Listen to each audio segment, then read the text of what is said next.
Hey everybody, Ben here from the Bonehead podcast, and welcome to Blood Bowl 7's Dwarves. So we're looking at all the teams in Blood Bowl 2020, whether it's from the rulebook, the Teams of Legend PDF, or the expanded NAF teams, that's Slann and Khorne.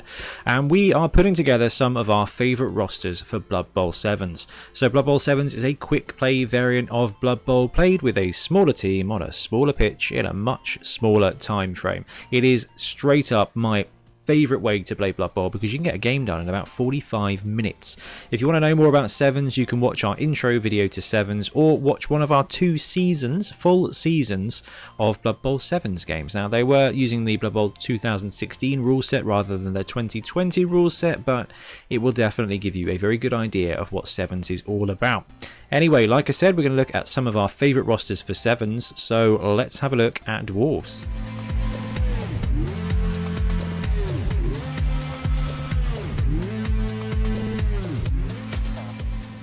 So, strengths and weaknesses of Dwarves in Blood Bowl 7s.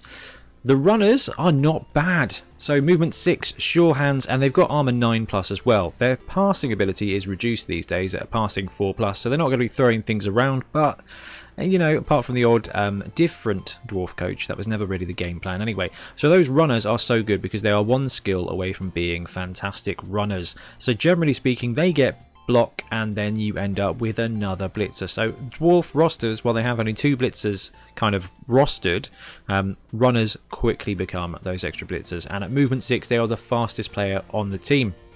Slayers are also a massive boon in Blood Bowl 7s. They're only movement 5, which is garbage. They're still armor 9.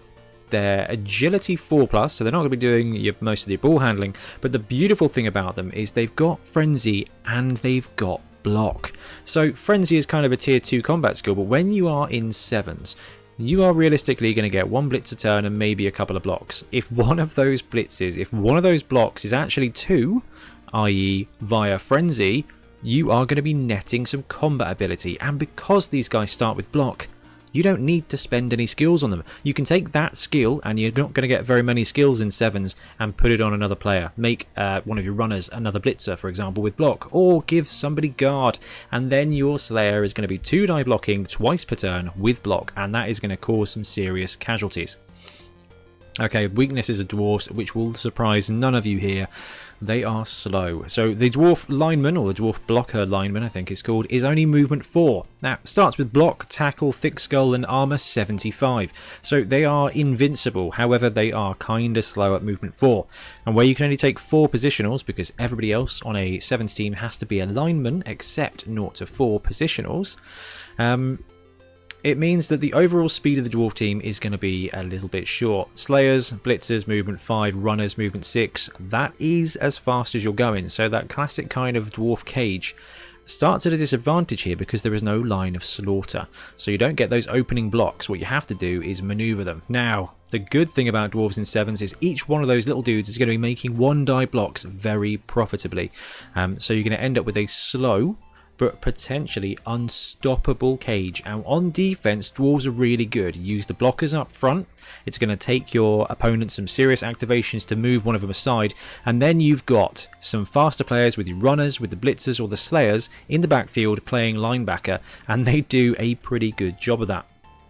Yeah, they're limited on Edge 3+ as well. Only the blitzers and only the runners are Edge 3+. Everybody else is Edge 4+, which isn't the worst thing in the world, and they are expensive. The blockers are 70k, so you can do...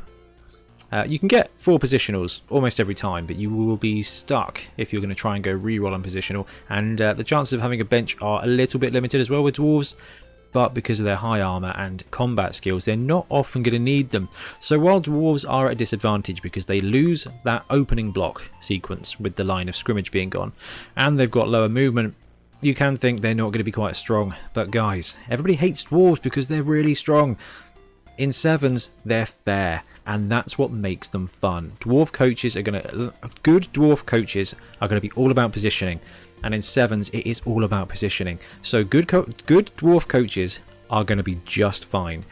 Dwarf coaches that open on just that opening grind are going to learn how to position better. And that's the beautiful thing about 7s, is that with no rerolls and no opening blocks, everything is about essentially turn 2 onwards. So yeah, dwarves are slow, but they're still strong. Let's get this ball rolling. So we're going to open up with the 2 Blitz mix. This one comes in at bang on 600k, so no dedicated fans for assistant coaches for you.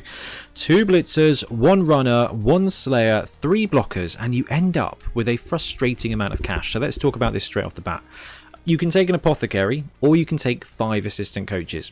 5 assistant coaches are definitely going to give you a good shot at getting a reroll at some point in the game, but that apothecary is going to mean that your positionals are going to stay alive.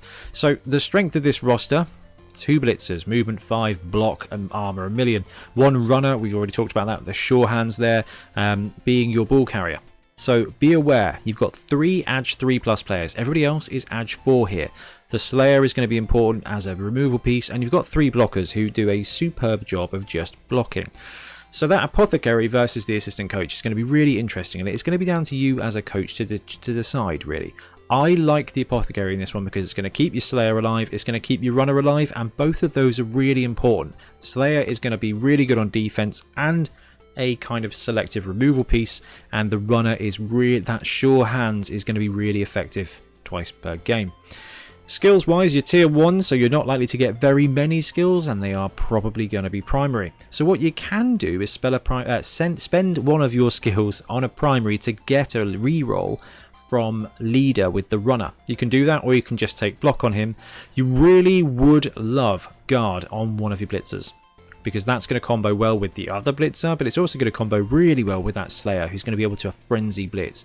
If you've got one more skill, Mighty Blow on the Slayer is going to do a great job of just removal. So if you think you can position well, Mighty Blow, no guard. If you don't think you can, guard, no Mighty Blow. And that other reroll, that other skill is probably better spent getting leader. If you've got 3, I recommend guard on the blitzer, leader on the runner, and Mighty Blow on the Slayer.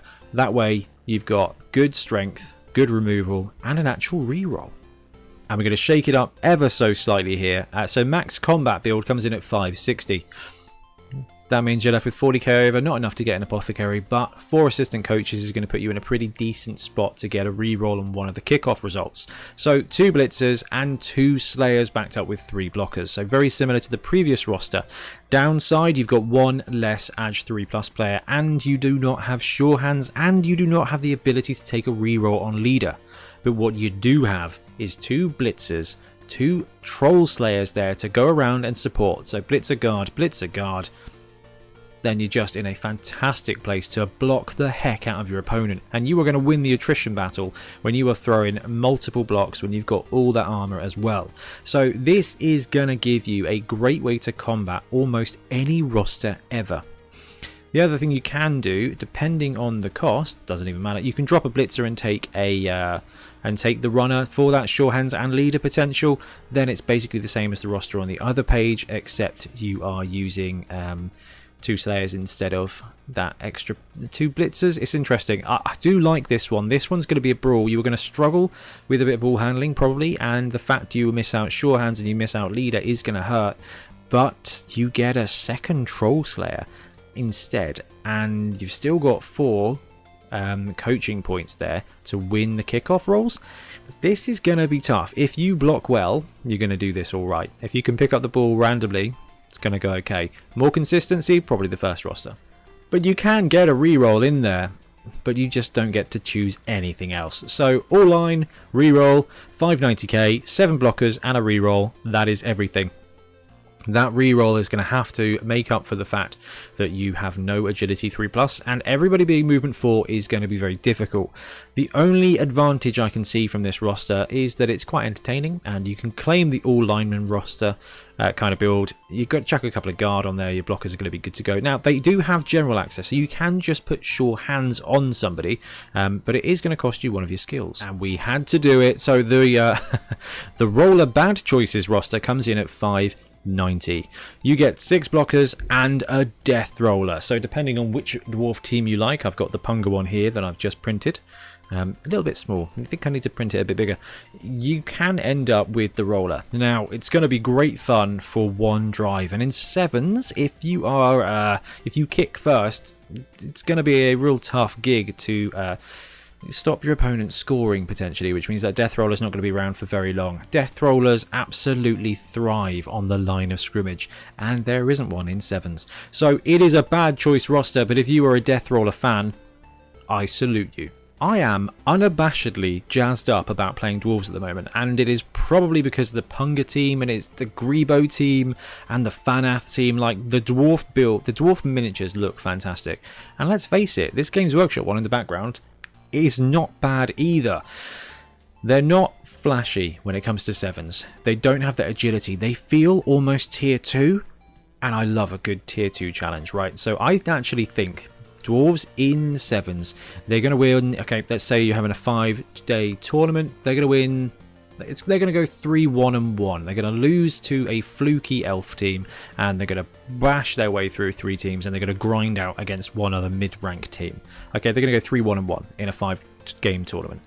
This Blitz mix gives you everything, and I mean everything. You've got 2 Blitzers, 1 Runner, 1 Slayer, 3 blockers, and an Apothecary.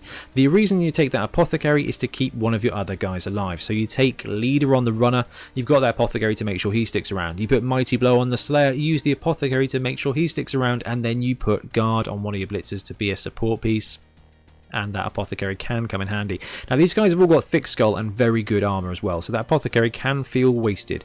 But I am I think I'm happy taking essentially a 550 roster to get that chance at bringing that Slayer back, to keeping that Runner around. Like, I'm fine with it because you're not going to need it.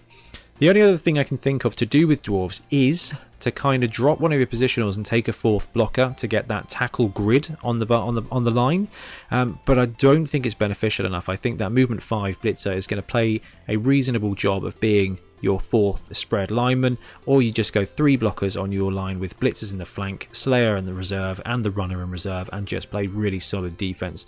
Mob up on your opponent, they're not getting away, and they're going to take dodge, and your tackle is going to defeat it. So this is going to be a really strong roster. It feels tier 2, and I love that so much. Anyway, guys, I'm going to wrap up now. Thank you very much for watching. Do let me know in the comments what you think of Dwarves in 7s, because I know they feel bad, but they are not bad. They're just not as great as 11s, which I think is something we can all agree is a good thing. Anyway, thanks very much for watching. Happy blocking, and we'll see you soon. Thanks very much for watching. We really appreciate your support. If you want to support the show even further, please like and subscribe. It really helps us out. Or come and join us in our Patreon, link below, where you get early access to our content and monthly competitions. See you later.